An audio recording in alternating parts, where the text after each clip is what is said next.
രാജ്യത്തിന് മാതൃകയായി പ്രധാനമന്ത്രി നരേന്ദ്രമോദി. ഇന്ധനം ലാഭിക്കുന്നതിനായി മോദിയുടെ വാഹന വ്യൂഹം 50% കുറയ്ക്കാനാണ് തീരുമാനം. പ്രധാനമന്ത്രിയുടെ അകമ്പടി വാഹനങ്ങളിൽ ഇലക്ട്രിക് വാഹനങ്ങൾക്ക് മുൻഗണന നൽകാനും SPGക്ക് നിർദ്ദേശമുണ്ട്. പ്രധാനമന്ത്രിയുടെ ആഹ്വാനം ഏറ്റെടുത്ത് അകമ്പടി വാഹനങ്ങളുടെ എണ്ണം കേന്ദ്ര ആഭ്യന്തരമന്ത്രി അമിത്ഷായും വെട്ടിക്കുറച്ചു.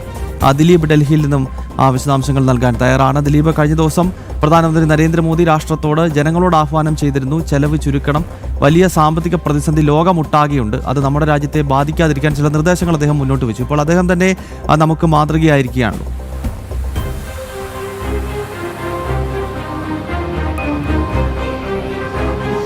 തീർച്ചയായും പ്രധാനമന്ത്രി നരേന്ദ്രമോദി ഇപ്പോൾ രാജ്യത്തിന് മാതൃകയായിരിക്കുകയാണ്. പ്രത്യേകിച്ച് അദ്ദേഹത്തിൻ്റെ വാഹന വ്യൂഹത്തിൻ്റെ എണ്ണത്തിൽ ഗണ്യമായൊരു കുറവാണ് വരുത്തിയിരിക്കുന്നത്. ഏകദേശം 50% അതായത് അദ്ദേഹത്തിൻ്റെ വാഹന വ്യൂഹത്തിൽ പകുതിയിലധികം വേണ്ട എന്ന് വെച്ചിരിക്കുകയാണ്. അതേസമയം അദ്ദേഹത്തിൻ്റെ സുരക്ഷാ മാനദണ്ഡങ്ങൾ വീഴ്ച വരുത്താതെ തന്നെയാണ് ഇത്തരത്തിലൊരു നടപടിയിലേക്ക് കടക്കുന്നതിന് വേണ്ടി SPG സംഘത്തിനോട് പ്രധാനമന്ത്രിയുടെ ഓഫീസ് നിർദ്ദേശം നൽകിയിരിക്കുന്നത്. അതായത് ഏറ്റവും സുപ്രധാനപ്പെട്ട കാര്യമാണ്.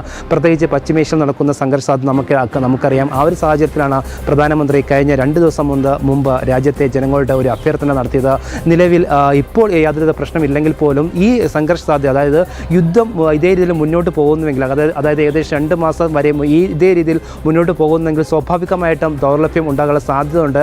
ആ ഒരു പശ്ചാത്തലത്തിൽ അങ്ങനെ ഒരു പ്രശ്നം വരാതിരിക്കുന്നതിന് വേണ്ടിയാണ് മാസ്റ്റർ പ്ലാനിംഗ് എന്ന രീതിയിൽ ഇത്തരത്തിലൊരു നിർദ്ദേശം രാജ്യത്തിലെ ജനങ്ങളോട് അദ്ദേഹം 2 ദിവസം മുമ്പ് അഭ്യർത്ഥന നടത്തിയത്. അതിന് ഉത്തമ ഉദാഹരണമായിട്ട്, അല്ലെങ്കിൽ അതിനൊരു മാതൃകയായിട്ടാണ് പ്രധാനമന്ത്രി തന്നെ ഇത്തരത്തിലൊരു മാറ്റം വരുത്തിയിരിക്കുന്നത്.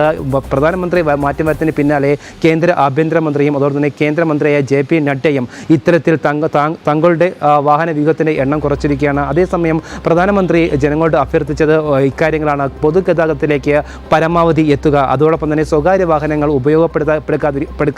ഉപയോഗപ്പെടുത്തരുത് എന്നടക്കമുള്ള കാര്യങ്ങളാണ് പ്രധാനമന്ത്രി വ്യക്തമാക്കിയത്. മെട്രോ, ട്രെയിൻ, റെയിൽവേ അടക്കമുള്ള പൊതുഗതാഗതമായി ഉപയോഗിക്കണമെന്നും സ്വകാര്യ വാഹനങ്ങൾ ഉപയോഗിക്കരുതെന്നും അതോടൊപ്പം തന്നെ ഇലക്ട്രോണിക് വാഹനങ്ങൾക്ക് കൂടുതൽ പ്രാധാന്യം നൽകണമെന്നടക്കമുള്ള കാര്യമാണ് പ്രധാനമന്ത്രി 2 ദിവസം മുമ്പ് രാജ്യത്തെ ജനങ്ങളോട് അഭ്യർത്ഥിച്ചത്. അതേസമയം നമുക്കറിയാം, കഴിഞ്ഞ 2 ദിവസം, അതായത് തെലങ്കാന സന്ദർശനത്തിലും ഗുവാഹത്തിയിൽ സന്ദർശനം നടത്തിയ സമയത്ത് പോലും പ്രധാനമന്ത്രിയുടെ വാഹന വ്യൂഹത്തിൻ്റെ എണ്ണം ഗണ്യമായി കുറച്ചിരുന്നു.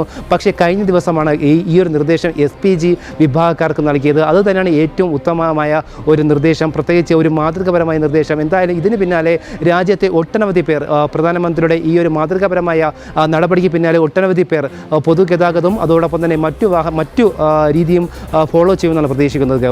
ഗൗതം. ഓക്കെ, പ്രധാനമന്ത്രി നരേന്ദ്രമോദി വാഹന വ്യൂഹം വെട്ടിക്കുറച്ചിരിക്കുന്നു. ഒപ്പം ഇലക്ട്രിക് വാഹനങ്ങളാണ് അദ്ദേഹത്തിന് ഇനി അകമ്പടി പോകുക.